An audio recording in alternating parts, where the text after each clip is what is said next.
কেরামকে অনুসরণ করে অনুকরণ করে খুলাফায়ে রাশিদিনের সুন্নত মতো আমল করে চলতেছেন। এই উলামায়ে কেরাম আহলুস সুন্নাত ওয়াল জামাতের অনুসারী। বুঝা গেছে কি? আহলুস সুন্নাত ওয়াল জামাত বলতে যে উলামায়ে কেরাম নবীজির সুন্নতকে অনুসরণ করেন, নবীজির সুন্নতে নিজের জীবনকে আপাদমস্তককে রঙিন করে, সাহাবায়ে কেরামের অনুকরণ করে, খুলাফায়ে রাশিদিনের সুন্নতকে আঁকড়াইয়া ধরে নিজের জীবনকে পরিচালিত করতেছেন।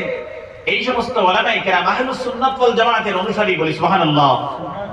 আমি দুইটা জিনিস বলেছি, আমরা এর কাছ থেকে মাসলা শিখবো, দ্বীন শিখবো, শরীয়ত শিখবো, ফতোয়া নিব। এক নম্বর যিনি আলিম, দুই নম্বর যিনি হকপন্থী আলিম। এখন আপনারা বলতে পারেন, হুজুর আপনি অনেক দূর থেকে এসেছেন, আপনি আলিম কিনা আমরা বুঝবো কিভাবে? কথাটা সত্যি। আপনারা বলতে পারেন, হুজুর অনেক দূর থেকে এসেছেন, আপনি আলিম কিনা না আমরা বুঝবো কিভাবে? আমাদের দেশের সিস্টেমটা তো এইভাবে চলছে। হুজুর এই পাশের গ্রামে এসে ওয়াজ করে গিয়েছিলেন, কণ্ঠ ভালো, বাঁশি ভালো, গলা সুন্দর, ওনার ওয়াজ শুনে যুব সমাজ পেরেশান, পাগল। আমাদের গ্রামেও প্রধান অতিথি করে নিয়ে আসতে হবে। আলিম কিনা না, হুজুর কিনা না, আমরা সেই দিকে কোনো কর্ণপাত করি না, দৃষ্টি করি না। সেটা বাছবিচার অথবা তদন্ত অথবা সার্চ করতে যাই না, দেখতে যাই না। কণ্ঠ ভালো, বাঁশি ভালো, বাস ঠিক আছে। এই যে ওয়াজের মজলিসে, আমাদের দেশে যে ওয়াজের মজলিস চলছে, সেই ওয়াজের মজলিসে যে কণ্ঠ না হলে, সুর ভালো না হলে শ্রোতাগণ, যুব সমাজ এসে বসেন না, সেটাও কিয়ামতের আলামত। সেটাও কিন্তু কিয়ামতের আলামত। যুবক ভাইয়েরা, আলিম হতে হলে বুঝার চেষ্টা করবেন, আমার কথা বলি, কাজে লাগবে ইনশাআল্লাহ। আলিম হতে হলে কিতাব মতো এই মানুষের মধ্যে তিনটি গুণ থাকতে হবে। কোন মানুষ যদি নিজেকে আলিম দাবি করে, তাহলে এই মানুষের মধ্যে কয়টি গুণ থাকতে হবে? তিনটি। কয়টি? তিনটি। আমি আর বেশি মাসলা মাসাইল আলোচনা করব না, যেহেতু উলামায়ে কেরামের অভাব নেই এই মজলিসে। আর মাদ্রাসা নিয়ে আলোচনা, উলামায়ে কেরাম অসংখ্য আসবেন, মাসলা মাসাইল নিয়ে আলোচনা করবেন। আমি ওয়াজের, মাসলার, ফতোয়ার যে প্রিন্সিপল, যে নীতি আছে, সেই প্রিন্সিপল গুলি আলোচনা করব, যাতে আমরা সেইগুলো বুঝে আমরা কার কাছ থেকে দ্বীন শিখবো, মাসলা নিব, ফতোয়া নিব, ওনাকে আমরা যাতে পরিচয় পেতে পারি, সেই জ্ঞান আমি দেওয়ার চেষ্টা করব ইনশাআল্লাহ। একজন বলল আমি আলিম, আপনি বিশ্বাস করবেন যদি ওনার মধ্যে কয়টি গুণ থাকে? তিনটা।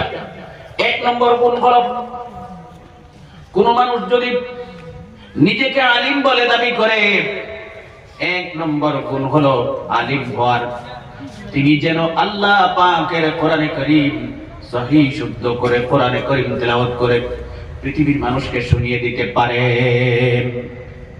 আলিম হওয়ার প্রথম গুণ হলো, আমি যদি নিজেকে আলিম দাবি করি, তাহলে আলিম হওয়ার প্রথম গুণ হলো আমার মধ্যে এই গুণ থাকতে হবে যে আমি কোরআনে কারীম সহিহ শুদ্ধ করে, লেহনে জলি এবং লেহনে খফি ব্যতীত, বড় ভুল আর ছোট ভুল ব্যতীত কোরআনে কারীম সহিহ শুদ্ধ করে তেলাওয়াত করে পৃথিবীর মানুষকে শুনিয়ে দিতে পারবো। আলিম হওয়ার প্রথম গুণ আমার মধ্যে আছে। যদি এই কোয়ালিটি, ক্যাপাসিটি আমার মধ্যে থাকে, যে আলিম হওয়ার প্রথম গুণ আমার মধ্যে আছে। সুবহানাল্লাহ। বুঝতে পেরেছেন? দলিল হলো, আল্লাহ পাক বলতেছেন, লাকাদ মান্নাল্লাহু আলাল মুমিনিন ইয বা'আসা ফীহিম রাসূলাম মিনহুম ইয়াতলু আলাইহিম আয়াতিহি ওয়া ইউযাক্কিহিম ওয়া ইউআল্লিমুহুমুল কিতাবা ওয়াল হিকমা ইলা আখির। আল্লাহ পাক বলতেছেন, আল্লাহ পাক পৃথিবীর মানুষকে করুণা করেছেন, রহম করেছেন, দয়া করেছেন, মহব্বত করেছেন। আখিরি জামানার পয়গম্বর বিশ্ব নবী জনাব মুহাম্মদুর রাসূলুল্লাহ সাল্লাল্লাহু আলাইহি ওয়াসাল্লামকে আমাদের জন্য দুনিয়ায় প্রেরণ করেছেন। আল্লাহ পাক বলতেছেন, নবীজির জীবনের বেসিক দায়িত্ব ছিল, জিনিসটা বুঝার চেষ্টা করবেন, নবীজির জীবনের প্রাথমিক দায়িত্ব ছিল কোরআনে কারীম তাফসীর করা না, মাসলা মাসাইল আলোচনা করা না, জিহাদের ফয়সালা দেওয়া না। নবীজির জীবনের প্রাথমিক দায়িত্ব ছিল ইয়াতলু আলাইহিম আয়াতিহি, আল্লাহ পাকের কোরআনে কারীমের আয়াত পৃথিবীর মানুষকে কোরআনে কারীমের আয়াত তেলাওয়াত করে শুনিয়ে দেওয়া। নবীজির জীবনের প্রাথমিক দায়িত্ব কি ছিল? কোরআনে কারীম সহিহ শুদ্ধ করে সুললিত কণ্ঠে সুমধুর কণ্ঠে তিলাওয়াত করে পৃথিবীর মানুষকে শুনিয়ে দেওয়া। সুবহানাল্লাহ। এই দায়িত্ব কার ছিল? আল্লাহর রাসূল সাল্লাল্লাহু আলাইহি ওয়াসাল্লামের। এই দায়িত্ব কার ছিল? নবীজির। নবীজি বলেছেন আল উলামা ওয়ারাসাতুল আম্বিয়া, উলামায়ে কেরাম নবীজির ওয়ারিস, নবীজির উত্তরসূরি। নবীজির জীবনের প্রাথমিক দায়িত্ব যদি হয় কোরআনে কারীম পৃথিবীর মানুষকে শুদ্ধ করে সহিহ করে তেলাওয়াত করে শুনিয়ে দেওয়া, তাহলে নবীজির ওয়ারিস হিসাবে উলামায়ে কেরামের জীবনের প্রাথমিক দায়িত্ব হলো এই কোরআনে কারীম সহিহ করে শুদ্ধ করে তেলাওয়াত করে মানুষকে শুনিয়ে দেওয়া। নবীজির ওয়ারিস হিসাবে সেই দায়িত্ব উলামায়ে কেরামদের। তো আলিম হওয়ার এক নম্বর কোয়ালিটি বা গুণ আমরা কি বানাব? কোরআনে কারীম সহিহ শুদ্ধ করে লেখনে জলি এবং খফি ব্যতীত যিনি তিলাওয়াত করে মানুষকে শুনিয়ে দিতে পারবেন, আলিম হওয়ার প্রথম কোয়ালিটি বা গুণ ওনার মধ্যে আছে। 2 নম্বর গুণ হলো কিতাবের ফয়সালা হলো 2 নম্বর গুণ হলো আলিম হতে হলে নিজেকে যিনি আলিম দাবি করতেছেন বোঝার চেষ্টা করবেন, নিজেকে যিনি আলিম দাবি করতেছেন ওনার মধ্যে আরবি ভাষার যথেষ্ট জ্ঞান থাকতে হবে। আমার দিকে লক্ষ্য করেন, পরে বুঝতে পারবেন না। যিনি নিজেকে আলিম দাবি করতেছেন ওনার মধ্যে আরবি ভাষার যথেষ্ট জ্ঞান থাকতে হবে। কোরআনে কারীমের আয়াত পড়লে পরে অর্থ বলতে পারবেন, তাফসীর করতে পারবেন, ব্যাখ্যা করতে পারবেন, কিতাবের অর্থ বলতে পারবেন, ব্যাখ্যা করতে পারবেন, বিশ্ব নবীজির হাদিসের শুদ্ধ অর্থ বলতে পারবেন, ব্যাখ্যা করতে পারবেন। এমন পরিমাণ সলাহিয়ত বা যোগ্যতা এই মানুষের মধ্যে যদি থাকে তাহলে আলিম হওয়ার 2 নম্বর গুণ ওনার মধ্যে পাওয়া গেল। বুঝা গেছে কি? হ্যাঁ, আমরা বাংলা ভাষার মানুষ, কিন্তু বাংলা ভাষা সবাই শুদ্ধ করে পারিনি। হ্যাঁ, ক্যালকাতি কোনো ভাই যদি কথা বলা শুরু করে আটকা বক্কা হয়ে যায় মিয়া করে তার ভাই অরিজিনাল ভাইয়া। কিন্তু এই যে বাংলা ভাষা আমরা যেটা জানি তার মানে আমি বাংলা ভাষার উস্তাদ আর হাফিজ আর মুহাদ্দিস না, মুহাদ্দিস নেই। পৃথিবীর জমিনে যত ভাষা আছে সবচেয়ে কঠিন ভাষা হলো বাংলা ভাষা। এইভাবে শুধু মাদ্রাসায় পড়াশোনা করছি, পাঞ্জাবি লেবাস লাগাই দিছি, কণ্ঠ ভালো, গলা সুন্দর, আমি যেটা মনে হয় মাসলা দিয়ার আর যেটা মনে হয় ওয়াজ করি আর যেটা মনে হয় বয়ান দিয়ার আমার জন্য জায়েজ নয়, গুনাহে কবিরা, হারাম। তো 2 নম্বর গুণ কি? যে আরবি ভাষার যথেষ্ট জ্ঞান তার মধ্যে যদি থাকে তাহলে আলিম হওয়ার 2 নম্বর গুণ ওনার মধ্যে আছে। আমার কথা বুঝলেন? যুবক ভাইয়েরা, দলিল হলো আল্লাহ পাক বলতেছেন ইন্না আনজালনাহু কুরআনান আরাবিয়্যান লাআল্লাকুম তাকিলুন। লম্বা আলোচনা, লম্বা হবে, আমি অর্থ বলবো না। 3 নম্বর গুণ হলো, আমি কয়টি গুণ বলেছিলাম? একজন মানুষ যদি আলিম হতে হয় কয়টি গুণ বলেছিলাম? 3টি। কয়টা বলছি? 2টা। 3 নম্বর গুণ হলো ভেরি ভেরি ইম্পর্টেন্ট, সবচেয়ে গুরুত্বপূর্ণ গুণ। আলিম হতে হলে কোনো ভালো বিজ্ঞ এবং যোগ্য উস্তাদের নিকট থেকে অথবা কোনো ভালো যোগ্য এবং বিজ্ঞ মাদ্রাসায় পড়াশোনা করে 10 বছর, 12 বছর, 16 বছর পড়াশোনা করে যতটুকু পড়লে পরে আলিমানার সনদ দেওয়া হয়, ডিগ্রি দেওয়া হয়, ততটুকু পরিমাণ মাদ্রাসায় থেকে পড়াশোনা করেছেন এবং কমপ্লিট ভাবে আলিমানার সনদ পেয়েছেন, ডিগ্রি পেয়েছেন, তাহলে ওনাকে আলিম বলা যাবে। আলিম হওয়ার 3 নম্বর গুণ ওনার মধ্যে আছে। বুঝা গেছে? হ্যাঁ, কিতাব এর বুঝতে পারলেন যে যতটুকু পড়লে পরে আলিমানার ডিগ্রি দেওয়া হয়, 1 বছর, 2 বছর, 6 মাস গেছে আর 3 মাস গেছে না বাদে হেও আলিম, হেও মেসা বিরকম না। 12 বছর, 14 বছর, 16 বছর কমাইয়াও 10 বছর বালা বিজ্ঞ যোগ্য উস্তাদের কাছে তাকিয়া অথবা কোনো মাদ্রাসায় পড়াশোনা করিয়া, দৌরা হাদিসের মাদ্রাসায় তাকিয়া পড়াশোনা করিয়া আলিমানার ডিগ্রি কমপ্লিট অর্জন করছে। আলিম হওয়ার 3 নম্বর গুণ ওনার মধ্যে আছে, ওনাকে আলিম বলা যাবে। সুবহানাল্লাহ। বুঝতে হবে যুবক ভাইয়েরা, আমি কি জন্য আলোচনা করছি? এই বর্তমান সময়ে দুনিয়ার জমিনে বিভিন্ন ধরনের ফিতনা মাথাচড়া দিয়ে উঠে পড়ে লেগেছে। আপনারা বর্তমান সময়ে নেটের যুগ, মিডিয়ার যুগ, সোশ্যাল মিডিয়ার যুগ। আপনারা ফেসবুক, ইউটিউব বের করবেন, এই সোশ্যাল মিডিয়ায় যত ধরনের আলু আলোচনা এক মাসলা নিয়ে ভিন্ন ভিন্ন আলোচনা আপনারা পাবেন। মানে একটা মাসলা নিয়ে কয়েক মত পাইবা, এদিকে একমত, এদিকেও একমত, এদিকেও একমত, এদিকেও একমত, হিগেও ব্যাপার, হিগেও ব্যাপার। আপনি যাইতে কোন ভাই? আপনি যাইতে কোন ভাই? সেই জন্য আমার মূল কথা হলো,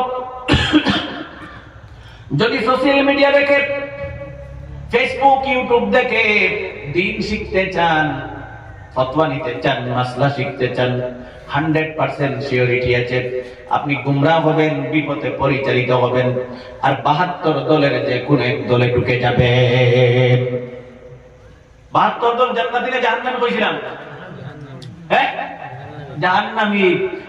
কয়দিন গেছে সৌদি আরব, কয়দিন গেছে সৌদি আরব হয়ে স্টারিং ঘুরাইয়া আইছে, আনা এর তিতি মারিয়া খোদা খারাপ পাইবে না, বাইক ধুইয়া খুঁজতে লাগে, উট রাখিয়ে আইছে না, গরু ছাগল মহিষ রাখিয়ে আইছে, দেশ হইয়া ফতোয়া দেওয়া শুরু করি দেয়। এলা মানুষ নাইনি? করিমগঞ্জ ডিস্ট্রিক্টের শত শত মানুষ এরকম আছে, দেশ হইয়া ফতোয়া দেওয়া শুরু করে দেয়। কি ফতোয়া দেয়? হয় হ্যাঁ, তারা নামাজও পায় নোলা ফাউ সুতরে এগিয়ে আঙ্গুলির চাপ দিয়ে আমরাও তোলা দাঁড়াইতাম। ও দেখ পায় খালি নামাজও তেলের ফাউ সুতরে কইছে উভয় আঙ্গুলি দাঁড়ানোর খানি আঙ্গুলি ফাউ দিতে তামারি ধরছে না, বিজালামি ঘরের হাত দিয়ে 2-3 বার নিয়ত বান্ধে আল্লাহু আকবার আল্লাহু আকবার করে না, বিজালামি ঘরের ফেটের উপরে গিয়ে নিয়ত বান্ধি দেয়। আমরা দেখা যাননি নাবি ও আর নিয়ত বান্ধে ও, এরা কিছু নতুন ভাই ওগুলো আবিষ্কার হয়েছে। আরো কিছু ভাই ওগুলো আছে যে এতদিন তেরাবির নামাজ পড়িল 20 রাকাত, এখন কয় 12 রাকাত, আরেক গুলো বাড়াইছেন এরা হয় 10 রাকাত, আরেক গুলো 8 রাকাত, আরেক গুলো কয়েকদিন পরে বাইরে বাইরা হইবা নাই। আচ্ছা, যে দলে নামাজ নাই হইব এই দলের অনুসারী বেশি হইবা না কম হইবা? কথা দেও বেশি। আমরা তো এমন নামাজ পড়ি না, কথায় খারাপ পাই না, বেশিরভাগ মানুষের নামাজ পড়ে না। সারাদিন সারা রাত ক্লাস শুনবো মানুষের, পরে দেখবা 10টার সময় নামাজের সময় আইছে কুল্লুন ভেন্ডেলুন খালিউন। বুঝলেন কি তা কইয়া? অবস্থা ওরকম, এই ওয়াজে খাস দিবনি। সুতরাং যুবক ভাইয়েরা, আমার এই কথা বলার মূল উদ্দেশ্য হলো, মাসলা নিতে হয়, হক আলিমের নিকট যান, শরীয়ত শিখতে হয়, হক আলিমের নিকট যান, ফতোয়া নিতে হয়, হক আলিমের নিকট যান, ফতোয়া নেন, দিন শিখেন, আল্লাহর কসম জান্নাতে চলে যাবেন। আল্লাহর কসম জান্নাতে যাইবা। সুতরাং যুবক ভাইয়েরা, আমার এই কথা বলার মূল উদ্দেশ্য হলো, মনে করেন কোন যুবক ডক্টরেট ডিগ্রি অর্জন করেছে, এমএসসি, বিএসসি অথবা পিএইচডি অথবা গ্রাজুয়েশন কমপ্লিট করেছে, মাদ্রাসায় পড়াশোনা করে নাই, সে নিজে নিজে স্টাডি করে, মুতাআলা করে কোরআন কারীমের তাফসীর ভালোমতো শিখেছে, হাদিসের তাফসীর ব্যাখ্যা ভালোমতো শিখেছে, বুখারী শরীফের কোন জায়গা কোন হাদিস অত নম্বর হাদিস উদ্ধৃতি দিয়ে বর্ণনা, বয়ান ইত্যাদি আলোচনা করতে পারে। আমার কথা মনে আপনারা বুঝলেন, আমি যেমন মুখে সাইতে কিতা লাগে ভালো করে বুঝো। আমি আমার যে উদাহরণ দিই, কেউ বুঝবা। আমি মনে করো আলিম না, মাদ্রাসার জীবনে পড়ছি না, আমি এমএসসি পাস, মনে করো আমি এমএ পাস ছেলে, আমি আমার ঘরে একা একা পড়াশোনা করিয়া, স্টাডি করিয়া, মুতাআলা করিয়া আমি কোরআন কারীমের তাফসীর ব্যাখ্যা এমন সুন্দরভাবে করতে পারি, বালা আলিম হল বরাবরই তোমার সামনে নাই, ডিবেটে বইয়া আমার আড়াইটা এলা যুবক হল ইউটিউব আর ফেসবুক বুকও বইয়া বয়ান দেই নাই, হাজার হাজার আছে। অথবা আমি বুখারী শরীফ, মুসলিম শরীফ, আবু দাউদ শরীফ, তিরমিজি শরীফ, নাসাই শরীফ প্রত্যেক হাদিসের কিতাব মুতাআলা করে, স্টাডি করে, পড়াশোনা করে আমি এমন আয়াত করছি, এমন শিখছি, কত নম্বর হাদিস প্রত্যেক জিনিসের মাসলা মাসাইলের দলিল আলোচনা করিয়া উদ্ধৃতি সহ আমি বর্ণনা বয়ান দিতে পারি। তখন তো কইবা হুজুর থেকে হে ডাক, আমরা কই না, আমরা তো খামো খানো, হুজুর থেকে হে ডাক। এখন আসেন শরীয়তের ব্যাপারে। শরীয়তের ফতোয়া হলো, আল্লাহর কসম করে বলছি, শরীয়তের ফতোয়া হলো, যত বড় জেনারেল শিক্ষিত যুবক হয় না কেন, যদি কমপ্লিট ভাবে আলিম না হয়, আলিম হওয়ার যে 3টা গুণ, এই 3টা গুণের 2টা পাওয়া গেল, 1টা পাওয়া গেল না, ওনাকে আলিম বলা যাবে না। আলিম হওয়ার কয়টা গুণ কইছিলাম? 3টা। এই 3টা গুণের মধ্যে আমার মাঝে আছে 2টা, একটা নাই, আমি আলিম না। আমার কাছ থেকে দিন শিখা জায়েজ না, আমার কাছ থেকে ফতোয়া নেওয়া জায়েজ না, আমার কাছ থেকে মাসলা নেওয়া মাসলা শিখা জায়েজ না। আমি সরাসরি ডাইরেক্ট কোরআনে কারীমে এই কথা আল্লাহ পাক বলেছেন, ক্বালা ক্বালা রাসূলুল্লাহ সাল্লাল্লাহু আলাইহি ওয়াসাল্লাম বলে আল্লাহর রাসূল হাদিসে এই কথা বলেছেন। এইভাবে সরাসরি বয়ান করতে পারবো না, জায়েজ না, গুনাহে কবিরা কবিরা। কিতাব হইতেছে এর বুঝরানি কিতাব নিয়ে খের কামসা শুরু হয়ে গেছে সমাজ।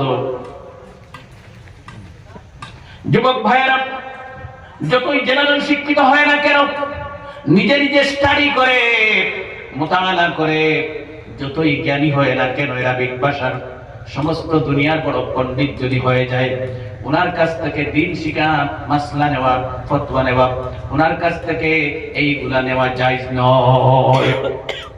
তার কাছ থেকে এটা নেওয়া জায়েজ নাই। আর তাই সোশ্যাল মিডিয়াত বইয়া আইয়া একবারে সুলাহ আল্লাহ খান, আমি ভাষা ভাষা কইতে পারি না, সুলাহ আল্লাহ খান বইয়া কইতা না যে কোরআনে কারীমে এই সূরাত আল্লাহ পাকে এই কইছেন, নবীজি ও হাদিসে ও কইছেন, তার লাগি এই কথা হওয়া জায়েজ নাই, গুনাহ কবিরা হারাম। যেহেতু তুমি আলিম না, এইগুলা শুধু অধিকার উলামায়ে কেরামের দুনিয়ার। সুবহানাল্লাহ। যুবক ভাইয়েরা, আমরা যুব সমাজ গুমরাহ হচ্ছি। আমাদের বরাকবেলিতে কম না, বর্তমানে একটু বাড়ি গেছে, আস্তে আস্তে ধীরে ধীরে বাড়ে। যুব সমাজ গুমরাহ, যুব সমাজ গুমরাহ। হে আইয়া হয় আমারে প্রশ্ন করছে একজনে যে আপনি কইছেন বিটির নামাজ 12 রাকাত মানে 20 রাকাত কি লই, হে তো 20 রাকাত মোটে মানে না। আর বিভিন্ন ধরনের প্রশ্ন করছে, এগুলো ওয়াজ করা দরকার। এই ধরনের প্রশ্ন, এটা লম্বা আলোচনা, যাই হোক সেদিকে যেতাম না সময় এখন। তো আমার কথা এইগুলা টোটাল কইল গিয়া যে আমরা শুধুমাত্র মাসলা শিখমু, দিন শিখমু, ফতোয়া নিমু, আমরা শুধুমাত্র উলামায়ে কেরামের কাছ থেকে। এবং এই উলামায়ে কেরাম বা আলিম কাহাকে বলে? যার মধ্যে 3টা গুণ কোয়ালিটি পাওয়া যাবে তাকে আমরা আলিম বলবো। তিনি হক আলিম, তিনি সৎ পথের আলিম। তার পিছনে যদি আমরা থাকি জান্নাতে যেতে পারবো। আর যদি জেনারেল শিক্ষিত সমস্ত দুনিয়ার বড় পণ্ডিত হয়ে যান, ঘরে একা একা বসে কোনো ভালো বিজ্ঞ যোগ্য শেখুল হাদিস উস্তাদ না করে, অথবা মাদ্রাসায় পড়াশোনা না করে, আলিমানার সনদ বা ডিগ্রি যদি অর্জন না করেন, ওনাকে আলিম বলা যাবে না। আর ওনার যদি পথ মত অনুসরণ করি, তাহলে 72 দল জাহান্নামী যে দল আছে, সেই জাহান্নামী দলের অনুসারী আমরা হয়ে জাহান্নামে চলে যাব। নাউযুবিল্লাহ। আশা করি বুঝতে পেরেছেন। সুতরাং যুবক ভাইয়েরা, শিক্ষার প্রতি গুরুত্ব দেন। কইছিলাম সংক্ষেপে হইতাম যে নামাজও নিয়ত বান্ধে, হে সৌদি আরব গেছে, হে গেল ড্রাইভারি করা, নাই গেল উঠ রাখা, নাই গেল কোম্পানির চাকরি করা। তুই ফতোয়া মুফতি বলার কোন দিন গেল সৌদি আরব? আইয়া অনেক মানুষ দেখি ফতোয়া দেওয়া শুরু করে দেয়। নামাজও দাঁড়াইমু, দাঁড়াইয়া নিয়ত বান্ধিমু। আমরা হানফি মাযহাবের মানুষ, আমরা হানফি মাযহাবের মানুষ, নিয়ত বান্ধিমু সবসময় নাবির নিচে। আপনার ওখানে নাবি আছে, নাবির নিচে আমরা নিয়ত বাঁধা সুন্নত। ডান হাত বাম হাতের উপরে আমরা নিয়ত বাঁধতাম, নাবির নিচে। নাবির উপরে উঠতাম না, যদি সবসময় অভ্যাস থাকে মাকরুহে তাহরিমা হারাম। নাবির উপরে নিয়ত বাঁধা হারাম। আমরা সব সময় নাবির নিচে নিয়ত বাঁধতাম, ডান হাত বাম হাতের উপরে, এইভাবে আমরা নিয়ত বাঁধতাম। নবীজির সুন্নাত, বিশ্ব নবীজি বলেছেন যে আমার একটি সুন্নতকে আমল করবে, সে আমার সুন্নতের উপর আমল করে নাই। নবীজি বলেছেন সে আমি বিশ্ব নবীকে মহব্বত করেছে, আমার সুন্নতের উপর আমল করেছে, কিয়ামতের দিন আমি বিশ্ব নবীজির সাথে আল্লাহ পাকের জান্নাতে চলে যাবে। নবীজি বলেছেন মান আহইয়া সুন্নাতাম মিন সুন্নতি কাদ উমিতাত বাদি ফাইন্না লাহু মিনাল আজরি মিসলু উজুরি মান আমিলা বিহা। বিশ্ব নবীজি বলেছেন আমরা খালি সুন্নত সুন্নত হয়ে দুনিয়ার জন্য চিল্লিয়ে বলি দিই, আর কত নবীজির সুন্নত খালি উবা করে বাবদ দিতে বকরিয়া। এখান খেয়াল করলানি হয় ভাই মিসওয়াক করি, এখন তো মিসওয়াক থেকে ব্রাশ সুন্নতটা ঠিক আছে, একবারে হক মাক কইয়ার মিসওয়াক থেকে কোন সুন্নতটা ঠিক আছে? মানে সুন্নত না, এই আমরা সুন্নত নবীজি সুন্নত নয়, ব্রাশটা ঠিক আছে। যেমন মনে করো নামাজও নিয়ত বাঁধতাম, বহুত মানুষ আছে নাবির উপরে ফেটের উপরে নিয়ত বাঁধিলে নামাজও খাড়া হইতাম, কিলা সুন্নতি তরিকা কিচ্ছু জানি না। এইগুলা আমরা সব এখন বেকার হয়ে গেছে। আর এটা এখন ওয়াজও আলোচনা হয় না। গাওয়ালি যেটা ওয়াজ শুরু হইল, এই ওয়াজও আইলে আর তো কিচ্ছা কাহানি দিয়া, খালি সুর দিয়া, বাঁশি দিয়া, মানুষের হুতাইয়া কয়গুত দিয়া গেল আর কয়গুত টেন দিয়া গেল, সমাজ তো ওটাও চলে। আমার খারাপ পাইবা এটা মাঝে। সুতরাং যুবক ভাইয়েরা, আমি যুবক ভাইদেরকে অনুরোধ করব, নিজে শিক্ষিত হওয়ার চেষ্টা করেন, ছেলে মেয়েকে শিক্ষিত বানান। আমরা মুসলমান মানুষ, আমাদের পূর্বপুরুষের বিদ্যা শিক্ষায় গগনচুম্বী সম্মান মুসলমানদের ছিল। আমরা মুসলমানে মনে করছি কি যে আমরা বিদ্যা শিক্ষা এটা মনে এখন থেকে আমরা শুরু করি, আমরা বোধ হয় এখনকার মানুষ মনে হয় বেশি শিক্ষিত। জি না, আমরা পূর্বপুরুষ যেটা আসলাম ওটা আমরা থেকে হাজার গুণে কোটি গুণে বেশি শিক্ষিত ছিলেন। সুবহানাল্লাহ। আপনারা ফতোয়া দিবা ইমাম বুখারী রাহমাতুল্লাহ আলাইহির মতো মানুষ আর জীবনে পৃথিবীতে আইবানি হয় না? জি না। ইমামে মুসলিম রাহিমাহুল্লাহর মতো মানুষ পৃথিবীতে আইবানি? কিতাব উদ্রয় শেখ বাশান্তির মতো মানুষ আর আইবানি? হযরত মাওলানা শেখ কুতুবুল আলম হুসাইন আহমদ মাদানী নওয়ারাল্লাহু বারাকাতুহুর মতো মানুষ আর পৃথিবীতে আইবানি না। জি ভাই, তে শিক্ষিত হযুগ বেশ আসলো না, এখন যুগ বেশ। আমরা এখন খুব শিক্ষিত কোয়ান্টিটি বেশ। হ্যাঁ মানবো, শিক্ষার কোয়ান্টিটি বেশ, কোয়ান্টিটি বুঝুননি মানে গণাত বেশ, কোয়ালিটি কম, শিক্ষার কোয়ালিটি কম। আমার এই কথা বলার মূল উদ্দেশ্য হলো এক সময়ে দুনিয়ার মুসলমান শিক্ষা দীক্ষায় গগনচুম্বী সম্মান ছিল দুনিয়ার মুসলমানের। দুনিয়ার যত বিদ্যা শিক্ষা, সব বিদ্যা শিক্ষা প্রথমে আবিষ্কার করেছেন মুসলমান। যা বিদ্যা শিক্ষা, আপনি অসুখ হলে মেডিকেল যান, এই যে মেডিকেল সায়েন্স যেটাকে চিকিৎসা বিদ্যা, আল্লাহর কসম দুনিয়ার মুসলমান সর্বপ্রথম সৃষ্টি করেছেন। সুবহানাল্লাহ। আপনি ভূগোল বলেন, জিওগ্রাফি বলেন, আপনি ফিজিক্স, কেমিস্ট্রি, বায়োলজি, আপনি ম্যাথস বলেন, অ্যালজেব্রা, জিওমেট্রি, যা বলেন না কেন সব দুনিয়ার মুসলমান আবিষ্কার করেছেন। কোন কোন সময় মুসলমানের নামটা টাকা পয়সার কারণে, পলিটিক্যাল কারণে চাপা হয়েছে, আর অন্য ধর্মের মানুষ বা অন্য মানুষের তার নাম পপুলার হয়ে গেছে, রিনাউন্ড পারসন হয়ে গেছে। কিন্তু সবগুলির আবিষ্কার মুসলমান। পৃথিবীর সব জানে যে প্লেনকে আবিষ্কার করেছে। আমরা সবাই জানি উইলবার রাইট, উইলবার রাইট আমরা সবাই জানি প্লেন আবিষ্কার করছে। আল্লাহর কসম প্লেন দুনিয়ার সর্বপ্রথম মুসলমান আবিষ্কার করেছে। এই মুসলমানের নাম পপুলার হতে পারে নাই, রিনাউন্ড হতে পারে নাই, বিখ্যাত হতে পারে নাই। আমি এই কথা বলতে চাই যে দুনিয়ার যত বিদ্যা শিক্ষা সব কিছুর মূলে মুসলমান। পৃথিবীর জমিনে মুসলমান বিদ্যা শিক্ষায় গগনচুম্বী সম্মান আল্লাহ পাক দিয়েছিলেন। শুধু জানেন না, আমরা মনে করি অনেক সময় যে আমরা মুসলমানের অসভ্য, আদব কায়দা কালচার এটা কিচ্ছু মুসলমানে জানে না। কালচারের জিনিস আছে আমরা মুসলমানে জানি না, বুঝি না। আল্লাহর কসম দুনিয়ার সভ্য জাতি, পৃথিবীর জমিনে দুনিয়ার সর্বপ্রথম সভ্য জাতির নাম হলো মুসলমান। সুবহানাল্লাহ। আপনারা ইতিহাস পড়বেন, নবীজির জন্মের পূর্বে সেই সময়কে অন্ধকার যুগ বলা হতো, জাহিলিয়তের যুগ বলা হতো, ডেইজ অফ ইগনোরেন্স বলা হতো। যে যুগে পৃথিবীর জমিনে মায়ের জাতির কোনো সম্মান ছিল না। পিতা মারা গেলে আপন ছেলে মাকে বিবাহ করে নিত, ভাই বোন কোনো পরিচয় ছিল না, জিনা অবাধ ছিল। পানি যেভাবে ব্যবহার হয় আমাদের দেশে এর চেয়ে বেশি সেই যুগে মদের ব্যবহার ছিল। বিশ্বনবী জনাবে মুহাম্মদুর রাসূলুল্লাহ সাল্লাল্লাহু আলাইহি ওয়াসাল্লাম দুনিয়ায় তাশরীফ আনলেন। ধীরে ধীরে সবকিছু দুনিয়া থেকে দূর হয়ে গেল। আল্লাহ পাক মুসলমান জাতিকে পৃথিবীর সর্বপ্রথম সভ্য জাতিতে পরিণত করেছেন। যে দেশে বাস করে এই দেশের নাম কিটা? ভারত। আমার আপনার ভারতের মানুষে এখন আমরা লজ্জা দূর করার লাগে কিতা পরিধান করি? কাপড়। কিতা বিন্দি? কাপড়। এই দেশের মানুষে আল্লাহর কসম কাপড় কি বস্তু চিন্তা তো দূরের কথা জানতো না, ও দেশের মানুষে জানতো না। কাপড় তো এখন ফিন দিয়ার লজ্জা দূর করি আর শান শৌকত করি আর বা কাপড় লাগাই। আমি তো হামসে গোটা কোনে বিভিন্ন ডিজাইনের কাপড় ফিন দিয়ার ঘন্টায় ঘন্টায় ড্রেস চেঞ্জ করি আর টাকা পয়সা আল্লাহ পাকে দিতে করো ভাই, কোনো অসুবিধা নেই। কিন্তু এই কাপড় নামক বস্তু ভারতের মানুষে জানতো না। কাপড় যে এক বস্তু লজ্জা দূর করে মানুষ, এটা আমরা কিতা লাগি পরিধান করি? লজ্জা দূর করার লাগি। আল্লাহ পাকে নিয়ামত দিয়েছে, সকলে শুকরিয়া আদায় করি, জোরে বলি আলহামদুলিল্লাহ। এই ভারতের মানুষ জানতো না যে কাপড় নামে একটি বস্তু আছে। এই হিন্দুস্তান ভারতের মানুষ গাছের ছাল, জঙ্গলের বিভিন্ন ধরনের পাতা সেলাই করে কাঁটা জাতীয় বস্তু দিয়ে পরিধান করত, লজ্জা নিবারণ করত। মুসলমান যখন সর্বপ্রথম এই দেশের জমিনে পা রেখেছেন, ভারতের মানুষকে কাপড় পরিধান করার শিক্ষা দিয়েছেন। মুসলমান এই দেশের মানুষেরা কি জানতো না? আমরা তো সুন্দর করিয়া আপনার বাড়ি আমি গেলে, আমার বাড়ি আপনি গেলে মেহমানদারি করি, বুঝলেন? মেহমানদারি করতে সময় কি সুন্দর সুন্দর প্লেট, বর্তন, সিনেমাটির বর্তন তো দিয়া দিব, জান যে তো দামি সম্মানী বর্তন দিয়া দিব, বুঝলাম তাই তো বেশি মেহমানদারি করছে, কত বেশি আদর আপ্যায়ন করছে। এই দেশের মানুষ বর্তনে খালি খাওয়া জানতো না। এই দেশের মানুষ গাছের পাতায় খালি খেত। দলিল এখনো আছে, ফুলসিন্নি, কিরসিন্নি মসজিদে গেলে কিলা বাটো, হ্যাঁ দলিল এখনো আছে আপনার সামনে। এই দেশের মানুষ গাছের পাতায় খানি খেত, প্লেটে বর্তনে আদরে সম্মানে খানি খাওয়া জানত না।